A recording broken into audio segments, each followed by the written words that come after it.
sign down.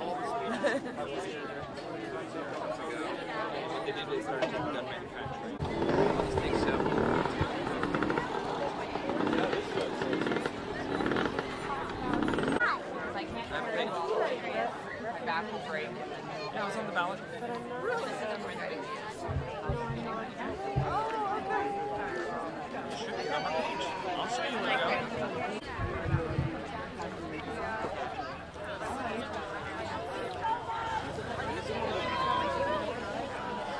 See, there's like infants out here. I know, it's amazing.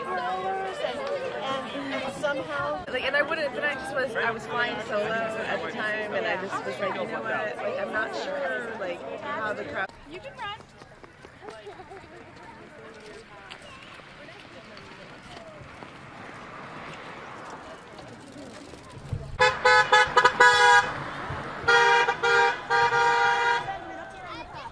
Guns don't die, children do. That's good. Did you do that? No. Did you help color it? That and I made the gun. We'll see. That's good. Yeah, good. Yay.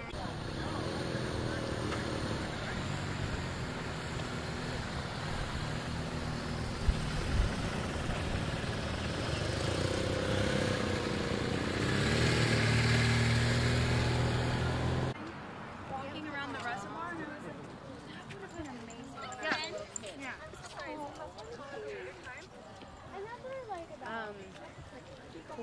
Anytime later.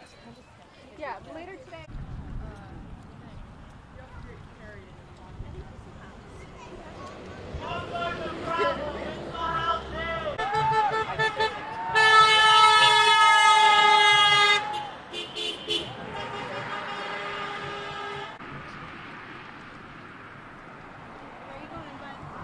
There's a doggy.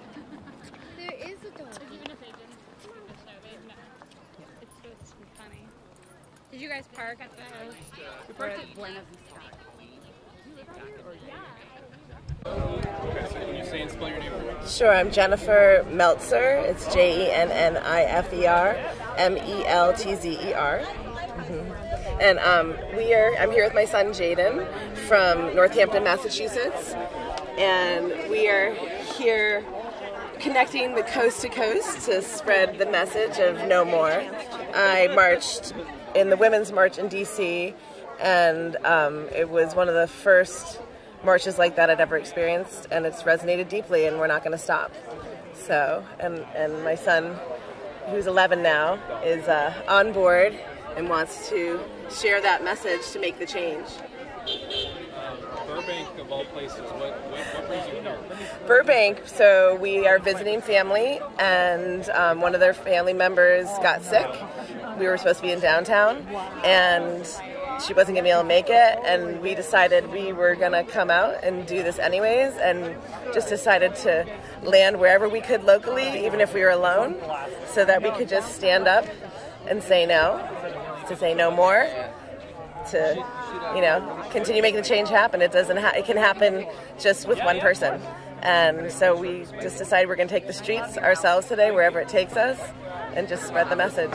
Is there something, one single event that inspired you to take on this cause?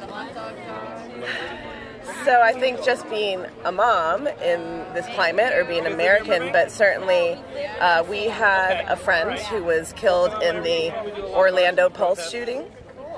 And so that was where, you know, this consciousness really started to rise in a different way. When it hits a personal vein like that, it creates a different shift that awakens you. So that's sort of where the spark began, unfortunately. Thank you very much.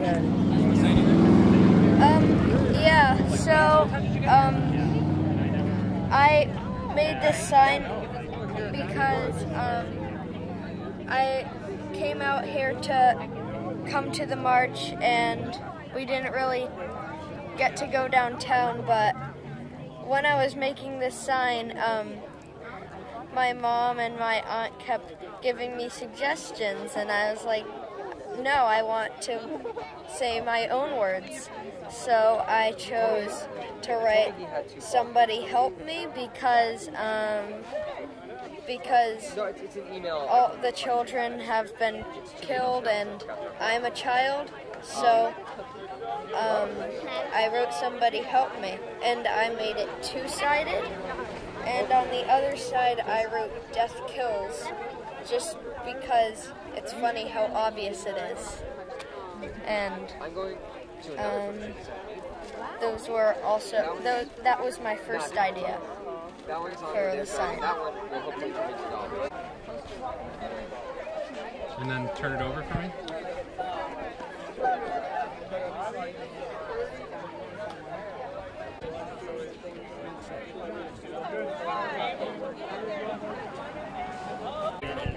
Hi, my name is Constantine Anthony, Konstantine, and last name Anthony, Anthony. Okay, for the rest of it, just talk to me. Sure. Naturally.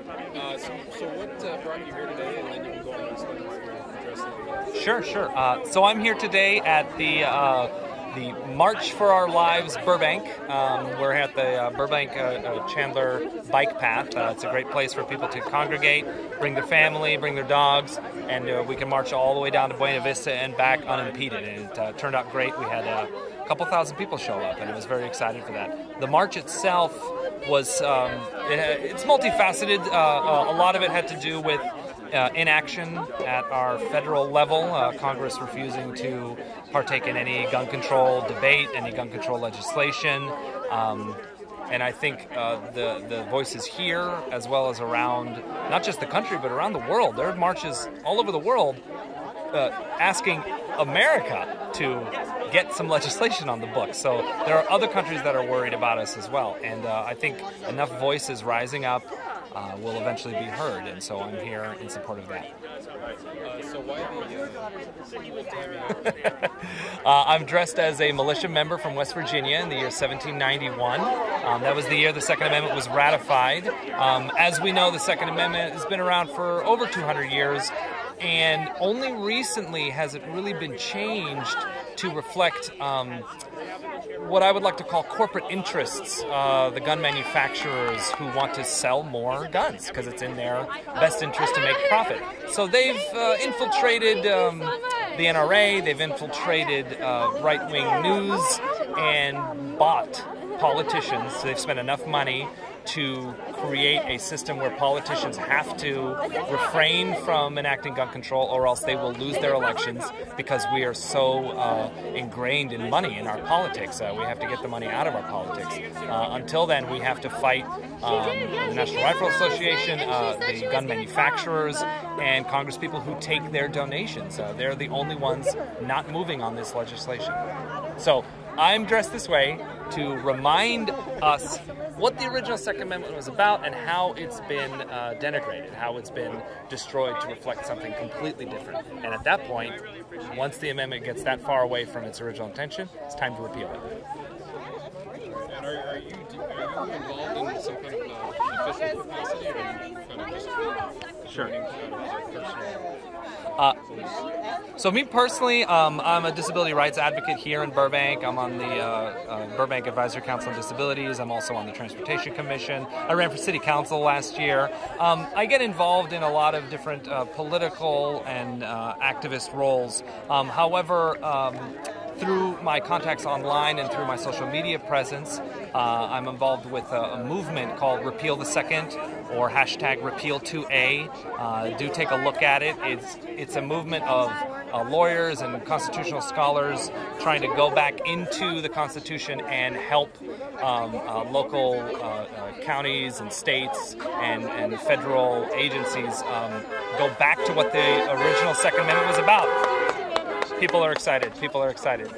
It's trying to help the local level, the individual people, and to remind them what it originally meant. And it meant state militias, it meant National Guard, it meant civilian military, it meant our police. It didn't mean every single person left and right on the street can be fully armed to the teeth with military-style assault weapons. That's not what it's about.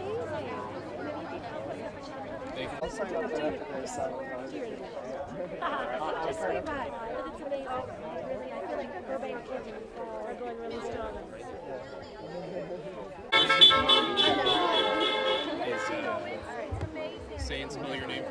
All right, I'm Miles Gilmore. Miles, M-I-L-E-S, Gilmore, G-I-L-M-O-R-E. And what does your role here? Well, my sister is the one that coordinated this entire event. She just set it up. I was thinking it was going to be a few hundred people, but turned into this multi-thousand people. And I spoke at today's event. I helped my sister set this up. I cooled the tensions, like the nerves of the event, and I had a lot of fun speaking today and marching. So. Earlier, how did it go with the initial start of it? You mentioned tensions? Well, it was just the nerves of so many people showing up, like the fear of not being able to control it.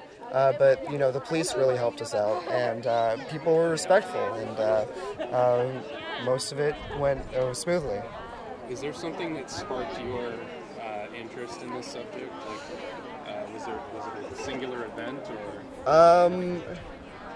Since I was like a little tiny kid, I've been really involved in politics. My mom has always been part of nonprofit, and living through that, like always helping my mom with nonprofit events, helping her with events, helping people that don't have as many privileges as I do, really got me into it. And then I got myself involved in government programs at my school, and that's what really sparked it. So I've been pretty much involved my entire life.